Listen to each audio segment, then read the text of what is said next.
Witam serdecznie w kolejnym odcinku Luczyn po godzinach. Pod filmem z prezentacją motocykla w pogotowiu ratunkowym, czyli motoambulansu, wyraźnie daliście znać, że chcielibyście także rzucić okiem z bliska na motocykl policyjny i jego wyposażenie. Ten materiał będzie w całości właśnie o tym. Nagrania udało mi się zrealizować dzięki uprzejmości Wydziału Ruchu Drogowego Komendy Wojewódzkiej Policji w Łodzi, a w szczególności inicjatywie komisarza Kamila Wnukowskiego, który pomógł załatwić formalności, niezbędne pozwolenia, a przede wszystkim zgodził się osobiście wystąpić w tym materiale. Ten film to nie jest oczywiście profesjonalny wywiad, nie jestem dziennikarzem i nie posiadam żadnych kompetencji związanych z pracą dziennikarską. Jezus Maria, rzeczywiście! Trzeba będzie majtki jechać zmienić zaraz. Materiał jak zawsze opiera się na zwykłym spotkaniu i dość luźnej rozmowie. Zgoda od rzecznika prasowego przyszła około godziny 10 rano, a mniej więcej o 13 już działaliśmy. Także cała akcja była z naszej strony mocno spontaniczna. Jeśli po obejrzeniu tego filmu będziecie mieli jakieś dodatkowe pytania co do motocykli policyjnych lub pracy na nich, czy na przykład będziecie chcieli zobaczyć jeszcze nieoznakowany motocykl policyjny z radarem, to piszcie śmiało w komentarzach pod filmem. Być może będzie jeszcze możliwość zrealizowania drugiej części i bardziej szczegółowego omówienia interesujących Was tematów. Motocyklem bazowym jest w tym przypadku BMW R 1250 RT, czyli według deklaracji producenta mamy do dyspozycji około 136 koni mocy, 143 Nm momentu oraz zbiornik o pojemności około 25 litrów. Masa własna maszyny w stanie gotowości do jazdy w wersji salonowej wynosi około 280 kg. W filmie raczej nie będziemy się skupiać na samym motocyklu bazowym, takich informacji jest wszędzie pod dostatkiem. Tak samo jak w przypadku motoambulansu zajmiemy się tym, co go odróżnia od wersji salonowej i wszystkich innych motocykli będących uczestnikami ruchu drogowego. To tyle słowem wstępu, oddaję już głos komu trzeba.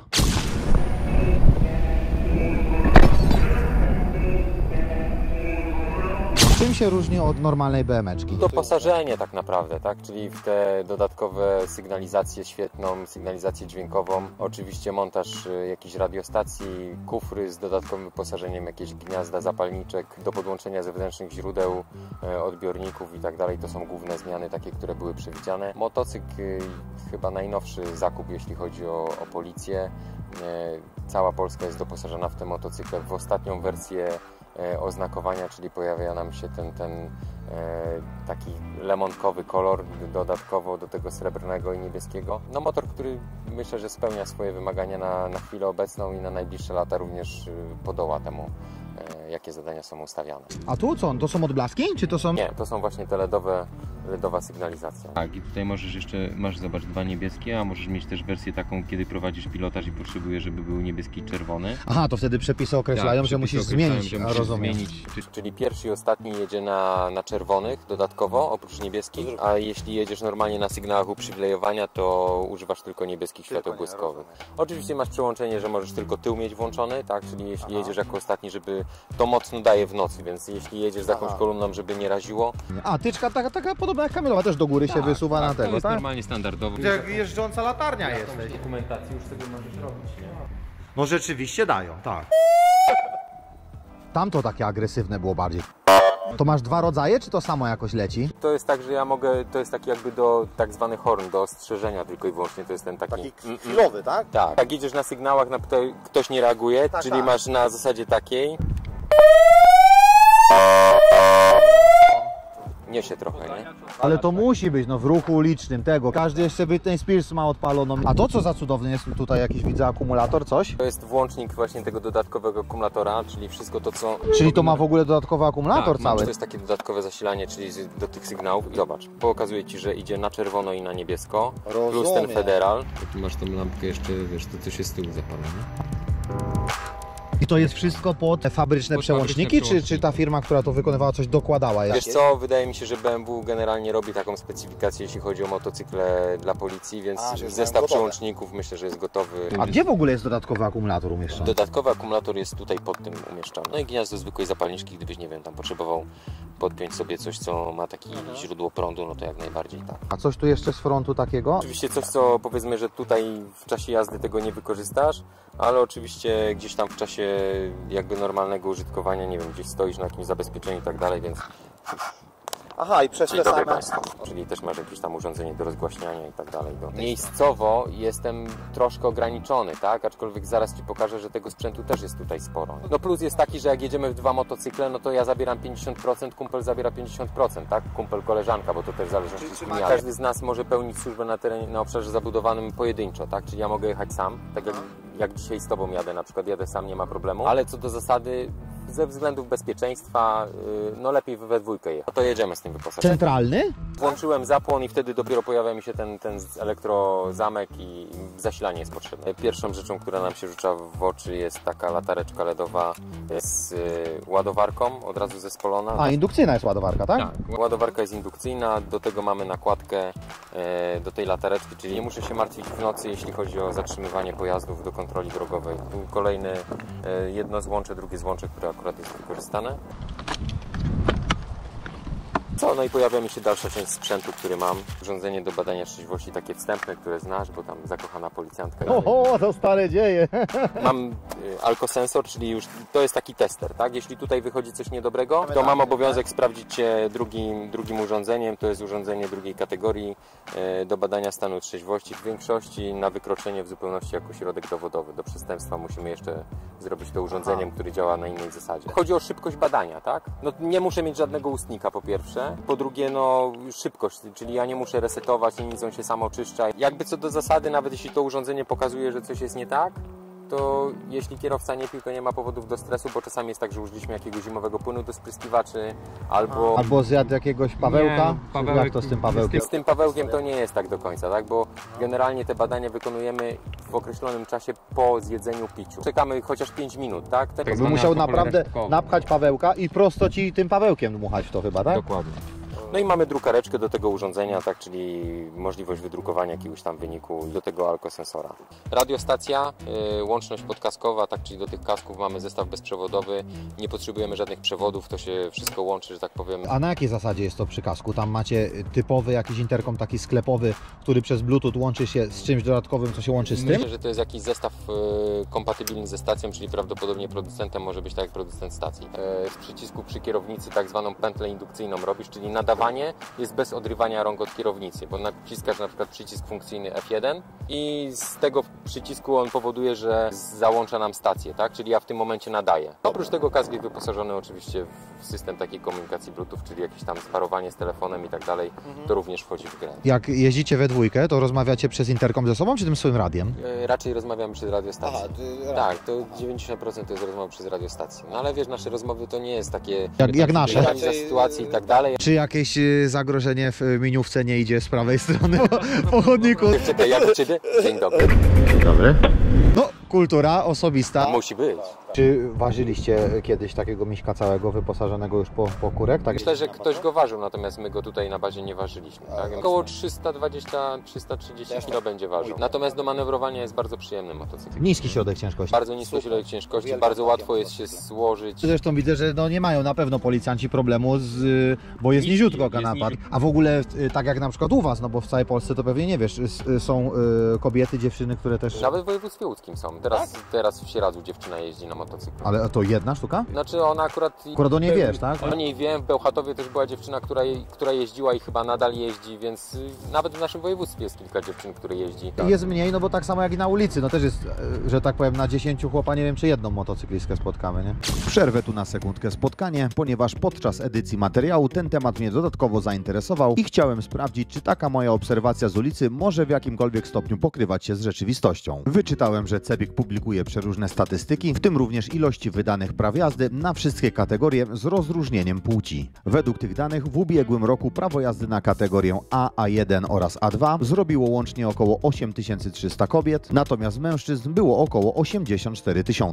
Mimo iż nie są to dane mówiące o wszystkich kobietach i mężczyznach w Polsce posiadających prawo jazdy z tych kategorii, to na pewno pokazują czytelną tendencję. Stwierdzenie z filmu wydaje się pokrywać z tymi statystykami. Ale to tylko taka mała ciekawostka i dygresja. Wracamy do spotkania. Mamy urządzenie do sprawdzeń, czyli jak potrzebuję kogoś sprawdzić, wylegitymuję, tak, mam kontrolę drogową i tak dalej. To ma jakieś połączenie z bazą danych? Z CEPIK-iem chyba musi mieć, tak, czy nie? Ze wszystkimi bazami, które są dostępne, czyli od początku od Krajowego Systemu Informatycznego Policji, po wejście do CEP-u, CEPIK-u, do bazy PESEL i tak dalej, to wszystko mamy dostęp. I to ci wszystko naraz sprawdza i pigułeczkę ci wyciąga? Tak. No wiesz, jesteśmy tak, że nie musisz mieć żadnego dokumentu tożsamości, tak? Ale zdjęcie w bazie też dostajecie. Tak, porównujemy właśnie, wizerunek z osobą, tak? Czyli otrzymujemy taką zwrotkę w postaci tego wizerunku. No i najczęściej tak jak wymieniliśmy dowód, no więc to nie są jakieś stare zdjęcia, tak? Czy z korzystania z takiej rzeczy jesteście rozliczani, w sensie, że to się gdzieś loguje? Jest, że ten funkcjonariusz o tej godzinie to i tam sobie sprawdzał? Tak. Czy można sobie, że tak to powiem, jest wszystko... posurfować? Każde sprawdzenie jest wykonywane na taki nasz numer indywidualny. Więc każde takie sprawdzenie, każde legitymowanie, wszystko to się odhacza w systemie. To nie jest tak, że to się nigdzie nie zapisuje. Mało tego, z kontroli drogowej, no chociażby pytasz kierowcę, spytasz albo właśnie sprawdzasz, wpisujesz drogomierz, tak? Czyli stan licznika. Im to będzie gęściej rozsiane i bardziej skrupulatnie będą do tego ludzie podchodzić, tym lepiej dla nas. To na wszystkich jest korzyść, żeby przynajmniej przebieg był prawdziwy. Czy nie wiem, po samym nazwisku, czy po czymś można w tym? Tak, oczywiście. Takie dane osobowe, jakie mamy, z takich korzystamy. Czyli te częściowe dane osobowe oczywiście weryfikujemy. No wiesz, jak masz na imię, wiesz, jak masz na nazwisko. Mogę zweryfikować to na początek, tak, zapytać Cię o jakieś szczegółowe dane. Na przykład, nie wiem, no będzie to nazwisko panieńskie Twojej mamy. No to tak już jesteś w stanie coś tam więcej zweryfikować. No ale to i tak przychodzi mi odpowiedź, więc patrzę na wizerunek. No i ostatnią rzeczą, którą mamy tutaj, to jest terminal płatniczy. Gotówką, no to tylko osoby, które nie mają meldunku na terenie RP, albo też są po prostu obcokrajowcy, tak, no to oni płacą gotówką. Reszta osób płaci kredytowo, ale kredytowany mandat też można zapłacić terminalem na miejscu. Pierwsza zmiana, którą możemy sobie dzisiaj omówić, to jest to, że czas punktów leci od momentu uiszczenia grzywny. Teraz się zrobiło jak na punkty? 2 lata? 2 lata, 24 miesiące. 24 punkty, 24 miesiące. A teraz jeszcze nam doszedł jedna rzecz, czyli recydywa, tak? Czyli to na przykład 2 razy to samo wykroczenie w przeciągu tam okresie czasu powoduje, że ta grzywna jest dwukrotność tego, co miało być, nie? Więc to też od razu mi to urządzenie mówi, czy on jest w tej recydywie, czy nie jest w tej recydywie. Motocyklistów, jeśli chodzi u nas, jest w miarę stały zestaw, który jeździ, więc... A ile jest w ogóle? Wiesz co, u mnie jest chyba z 6 osób, które jeździ motocyklem. Czyli trzy składy takie tak naprawdę, które mogą jeździć na motocyklu. Po pierwsze, to musi być chęć tej osoby do pełnienia służby na motocyklu, tak? Uprawnienia oczywiście to jest jedna rzecz, po drugie jej chęć do tego, żeby jeździć. Bo to są osoby, które normalnie w patrolach normalnych i dodatkowo, czyli tak jak oni z karetkami, jak Kamil cały czas jeździ na karetkach, a dodatkowo jeszcze na motocyklu. A kiedy wyjeżdżacie? Czy pogoda was... Pogoda nas, jakby jeśli jest mniej niż 5 stopni, no to tylko, że tak powiem, musi być zgoda funkcjonariusza na to, żeby wyjechać na takim motocyklu. I deszcz? Bierzemy to pod uwagę. No to bezpieczeństwo policjanta jest jakby tym pierwszą rzeczą. No są takie, nie wiem, kwestie jakiegoś zabezpieczenia, czy pilotaż do wykonania, tak? Te motocykle zdecydowanie lepiej nadają się do wykonania jakiegoś pilotażu, bo to jest dynamiczne zabezpieczenie w tym momencie. Łatwiej mu dojechać, chociażby nawet kwestia zabezpieczenia miejsca zdarzenia i tak dalej. No wiadomo, że motocyklem jesteśmy szybciej na miejscu. Czy policja też uczestniczy właśnie w dynamicznym takim rozprowadzaniu całego ruchu, a nawet takich ad hoc czasami interwencji, jak trzeba kogoś poprowadzić, kogo się spotkało po drodze? Wiesz co, ostatnio mieliśmy nawet akcję taką, gdzie pan zatrzymał się z panią, powiedział, że żona ma jakieś trudności z oddychaniem, generalnie leczy się na jakieś takie astmatyczne sprawy, jakieś uczuleniowe, nie wiedzą, co jej się stało i dosłownie z chwili na chwilę ona wyglądała coraz gorzej i no było widać, że nie ma sensu w ogóle wzywać karetki, tak? Ponieważ byli na motocyklu, no to nie ma opcji, że ją wsadzą do radiowozu i zawiozą do szpitala, tylko decyzja była prosta. Pan wsiada w auto i trzyma się nas. Jeden jechał z przodu, drugi jechał z tyłu, jak najszybciej do szpitala w Brzezinach.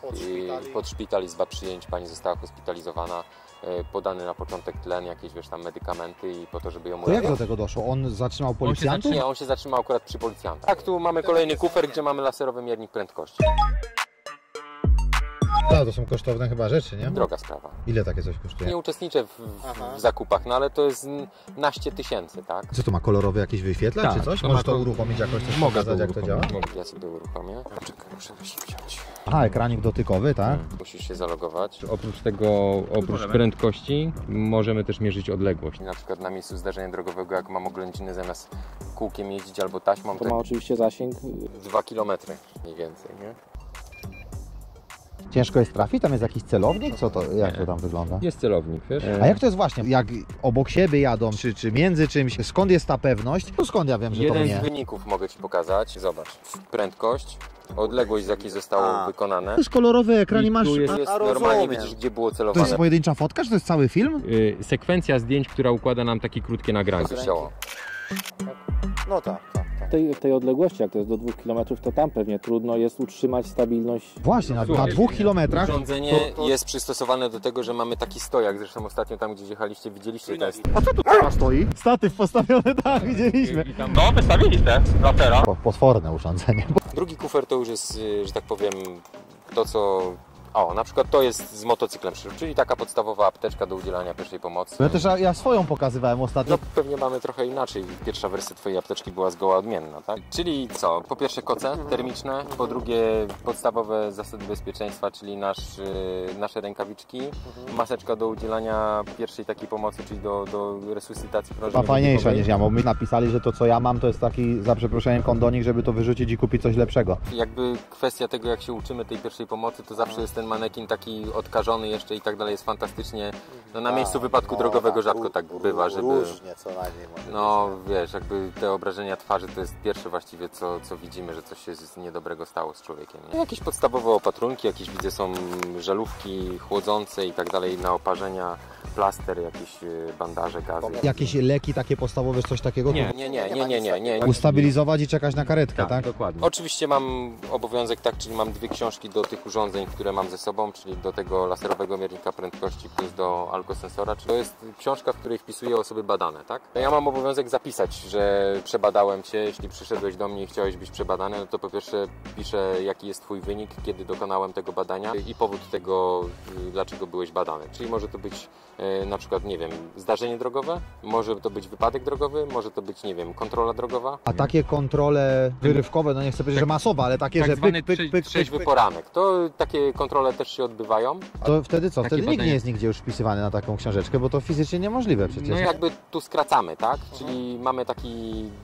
Przepisy nam dopuszczają na to, żeby wykonać ileś badań i tylko wpisujemy, ile tych badań zostało wykonanych i czy wszystkie były z wynikiem negatywnym. A to też ciekawe, tam taka nowoczesność, wszystko już dyski, komputery, a tu jeszcze ręcznie, tak? No jakby wiesz, z tego muszę też zrobić protokół, który też się ręcznie robi. Od razu uprzedzę, tak, urządzenie to, które Ci pokazywałem, to do badania ten alkosensor. Jeśli nie ma ważnej legalizacji, nie włączy się. No mam jakieś właśnie kwestie dokumentacji, które ewentualnie muszę sporządzać, czyli jakieś protokoły, nieprotokoły, tego typu rzeczy. Protokoły oględzin, bo na przykład na wypadku muszę oględziny dokonać, to wszystko tutaj mam już przygotowane. No i coś, co też nam służy dla bezpieczeństwa, czyli kamizelka odblaskowa. Dzieci mówią, że jest to lizak, a my wiemy, że jest to tarcza do zatrzymywania pojazdu. I to właściwie z takich podstawowych rzeczy to jest to, co posiadam. A z tyłu do kuferka gaśnica? A z tyłu do kuferka przyczepione jest gaśnicze. Wszystkie radiowozy, niezależnie czy jest to motocykl, czy jest to auto osobowe, czy jest to dostawcze, wyposażone są w środki gaśnicze i w apteczkę. Te motocykle nie mają żadnych rejestratorów prędkości wbudowanych. Nie, ale to nie znaczy, że nie ma nieoznakowanych, które są wyposażone w wideorejestrator. Ale tu u Was są takie sztuki? Nie. Nie, my tutaj nie mamy takiej motocykli. Czy tu macie tylko te BM-ki, czy macie starsze jakieś motocykle? Mamy też, znaczy jeszcze użytkujemy aktualnie Hondę Pan Europe 1300. Wczoraj podobno właśnie, co Tak. widzieliśmy, to ja powiedziałem, że FJ-era, a to podobno, że była ta... Biała. Fajną też rzeczą, mogę od razu powiedzieć, policjanci, którzy jeżdżą na tych motocyklach, kończą szkolenie. Na takich motocyklach jest w ramach projektu jest doskonalenie zawodowe, tak więc też możesz poznać jakieś granice tego sprzętu. A sorry, a jakie oponki są? Te Michelinki Rody 5, GT, czyli ze sztywniejszą tą. No to tak właśnie podejrzewaliśmy, super oponki. Jak w ogóle zacząć? Jak już się znajdzie w Wydziale Ruchu Drogowego i ten wydział dysponuje motocyklami, no to oczywiście akces jest taki, że on by chciał jeździć tym motocyklem, no i po pierwsze zaczynamy od tego, że on ma uprawnienie na ten motocykl. Robi A, tak? Czyli nie musi mieć, jak się zgłasza. Jak się zgłasza, nie. Jak ja się zgłaszałem do tego, że chcę pełnić służbę w Wydziale Ruchu Drogowego, to był obowiązek posiadania kategorii A, B, co najmniej, tak? I jechałem na takie psychotesty do Legionowa ze Centrum Szkolenia Policji, gdzie 2-dniowy taki test przechodziliśmy, badania w ciemni, na refleks, na te wszystkie rzeczy, na słuch i dopiero tam była wydawana opinia, czy się nadaje do tego ruchu drogowego, czy nie. Natomiast dzisiaj jest tak, że jest ta ścieżka troszkę uproszczona, czyli nie ma tych badań, nie musi mieć kategorii A, może z kategorią B pełnić służbę w Wydziale Ruchu Drogowego. No ale jeśli chciałby jeździć na motocyklu, no to zaczynamy od tego, że ma tą kategorię A i najczęściej jest tak, że to nie policja funduje mu zrobienie tej kategorii, tylko on robi sam tą kategorię. Jeśli czuje, że to jest jego bajka, no to oczywiście zgłasza taki akces i są te motocykle, no to powoli zaczyna się coś dziać w tym kierunku, tak? Nie zawsze jest tak, że od razu wsiada na taki motocykl, często jest tak, że wsiada może najpierw na trochę mniejszy, jeśli dysponuje jednostka, ale najczęściej to jest tak, że to są policjanci, którzy mają prywatnie motor, czują bluesa i mówią tak, ja chcę to robić. Wbrew pozorom jest to dość trudna służba, jakby jeszcze dodatkowo. A jak to jest, że nieraz na filmikach widać, że policjanci na motocyklach są normalnie w koszulach swoich z krótkim rękawem służbowych? Jak jest mega upał, to można się... Przepisy mundurowe mówią krótko, co ma być policjant ubrany. Jeśli nie jest w to ubrany, no to bierze to jakby na własnego garba, na własne ryzyko. Jest strój służbowy, motocyklowy. Cały zestaw jest... Cały zestaw jest przydział. Jest to z przydziałem. Czyli co, macie kajdanki? Mamy kajdanki, ja mam, zobacz, możesz zobaczyć na pasie, mam ładownicę z magazynkiem, tutaj mam gaz, tak? W dalszej części mam opatrunek osobisty, jakby była postrzałówka, to co jest tutaj, jak to rozedrę, to powoduje, że jeśli miałbym jakąś odmę płucną i tak dalej, ja sobie zatkam, to tamuje krwawienie. Pytałeś o coś, o stazę, tak? Widzisz, mam taką, nie? Czyli coś do tamowania, zaciskam, wiesz, zwiążę to i nie ma problemu, do tego mam rękawiczki takie jednorazowe, to mam zawsze ze sobą. No i co? No i kajdanki, broń. To jest normalny kombinezon, to wszyscy jeżdżą w nim, tak? To jest taki jeden z kombinezonów, który jest w służbie, tak jakby powiedzieć, ponieważ tam jest jeszcze drugi taka plecionka, która taka niebieska, taki no goratek z kordurat i te kombinezony też ewoluowały, to jest jedna z wersji tego kombinezonu, nie? Kolanka są w zestawie normalnie. Są kolanka. Tak? Skóra widzę, że jest dosyć gruba, normalna, Tak. czyli kolana, łokcie, Łokcie. Plecki to ma? Takie mięciutkie. A jest, Ale jest kieszeń, żeby sobie... Jest kieszeń, żeby sobie ewentualnie dołożyć albo sobie zbroję po prostu zakładać. Buty mam jeszcze takie niemotocyklowe, można powiedzieć, bo są to buty służbowe. Czy to są normalne służbówki? To są takie skoczki tak zwane. A motocyklowe dają inne? Tak, raz w roku mamy taki dodatek na tak zwane pranie, na to, żeby to sobie tam zakonserwować. No ale tak generalnie wiesz, jak to dba, tak ten ma, nie? Jakie przebiegi w ogóle takie motocykle robią? Bo Pani Robka? No, ona jest... Ile jest w służbie? No jest od 2008 roku, ale ona ma skromny przebieg. Tak? No, bo ona ma tam 30 parę tysięcy, więc to jest naprawdę skromny przebieg. Średnio te motocykle na jednej służbie przejeżdżają 100 kilkanaście kilometrów. No to też zależy, gdzie pełnimy służbę. Jeśli pełnimy służbę na autostradzie, no to wiadomo, że tych kilometrów zrobimy dużo więcej. Służba jest tak rozpisana, że co dzień w dzień motocykl jeździ? Różnie. No akurat mają takie zadania, że nie są w stanie tego wykonać motocyklem. Natomiast no, jeśli jest tylko pogoda pozwala, jeśli zdrowie policjantowi pozwala i tak dalej i lubi to tak naprawdę jeśli robi się ciepło, to on może sobie codziennie wyjeżdżać tym motocyklem. A jak u Was w wydziale na przykład na przestrzeni tych lat było wypadków? W 2012 roku miałem zdarzenie, że kierowca nie ustąpił mi pierwszeństwa. Jak jechałem służbowym motocyklem, miałem wypadek w Łodzi, a w tym roku niestety zginął nam policjant na SC w powiecie pabianickim, tak? Na motocyklu jechał. Nie znam dokładnie szczegółów, ale prawdopodobnie złapał szymi, bo tak przynajmniej tam świadek twierdził. Przewrócił się, uderzył w bariery energochłonne i zginął na miejscu. Tak? Twoje zdarzenie z tym wymuszeniem pierwszeństwa? Z nieustąpieniem. Wiesz co, nie, tak naprawdę była sytuacja taka, że gość jechał maksymalnie przy prawej krawędzi jezdni bardzo wolno, tak? I w momencie, kiedy ja go wyprzedzałem, on stwierdził, że on jednak skręci w lewo. I zawinął mi tak, że ja się próbowałem ratować, natomiast no, doszło do jakiegoś tam kontaktu. Tak naprawdę bokami żeśmy się zaczęli spotykać. Ja mu stopką zacząłem drzwi otwierać jak konserwę, łokciem lusterko mu zdjąłem, spadłem. No i zakończyłem na takiej latarni, tracąc przyczep mięśnia czworogłowego w nocy. Chwilę miałem takiej rekonwalescencji i tak dalej. Natomiast w moim przypadku to nie przechodzi, tak? Na motocykli nie przechodzi. Około godzinę po zakończeniu spotkania dowiedzieliśmy się od Kamila, że podczas naszej rozmowy niestety dwie pierwsze BM-ki w kraju brały udział w kolizji. Zdarzenie miało miejsce w Kościanie, gdzie policjantom jadącym na sygnałach do wezwania Dacia wjeżdżająca na skrzyżowanie z drogi podporządkowanej nie ustąpiła pierwszeństwa. W wyniku tego jeden z policjantów uderzył czołowo w samochód jadący na przeciwnym pasie ruchu, drugi uderzył bezpośrednio w bok Daci. Na szczęście, z tego co mi wiadomo, ani policjanci, ani kierujący samochodami nie odnieśli żadnych poważnych obrażeń. Teraz głośno było o tym filmiku, to pewnie też widziałeś, mi ludzie podesłali. Jechał chłopak na motocyklu, wstał sobie i chyba plecy rozprostował, puszczając kierownicę i usiadł chyba od razu. Powiem w ten sposób, no niby jest w przepisach napisane, że trzymać co najmniej jedną rękę na kierownicy. To w tej chwili mamy nawet ten artykuł, który mówi o tym spowodowaniu zagrożenia bezpieczeństwa innym niż kolizja drogowa i tak dalej. To jest takie dyskusyjne, co ludzie tam najwięcej dyskutowali, że dla kogo co jest zagrożeniem, tak? Na wszystko patrzymy, na to jak są naruszone te przepisy, na motywację działania tego sprawcy i tak dalej. Kwestię tego jak zostało to potraktowane, no to ja zostawiam tej osobie, która to rozpatrywało. Ale tak czy inaczej pozostaje tu pole manewru bezpośrednio policjanta i on może zdecydować. No wiesz co, jakby przepis mówi jasno, natomiast no, mamy ten artykuł 41, który mówi nam, że możemy pouczyć, tak? Jeśli to było bezskutkowe. Dzień dobry. Dzień dobry. Robimy podmiankę? Jeszcze nie. Dobra. Ale piękne maszyny. Dziękujemy. Często jak macie służbę, tak ludzie do was podbijają? Facet, wiesz, podbije, chce pogadać i tak dalej, no nie jest to sympatyczne. Idzie babcia z jakimś dzieckiem i tak dalej, no to co, no to dziecko podbija, o widzisz jaki pan ma motor i tak dalej, no to co, a może usiąść na tym motocyklu, no wiesz, no jesteśmy ludźmi, tak, no ja mam dzieci, ty masz dzieci, no dlaczego ma nie usiąść? To też zależy, no to tak jak w każdym fachu, w każdej branży, zależy od człowieka. Nie no, ogromnie dużo ma to znaczenie. Ja mam i bardzo pozytywne, i bardzo negatywne, pewnie jak każdy doświadczenia Związane z policją. związane z policją, no z tymi kontrolami i tak dalej, bo innego kontaktu jakby, no dzięki Bogu na razie się udało w życiu nie mieć. A w jakim rejonie działacie w ogóle? Ja jestem z Komendy Wojewódzkiej Policji, więc działam na terenie województwa łódzkiego. Ale w normalnej pracy województwo z wyłączeniem dużych miast, tak? Bo tam, gdzie działa miejska. Niekoniecznie. Wspieramy też na przykład komendy powiatowe miejskie na terenie swojego działania.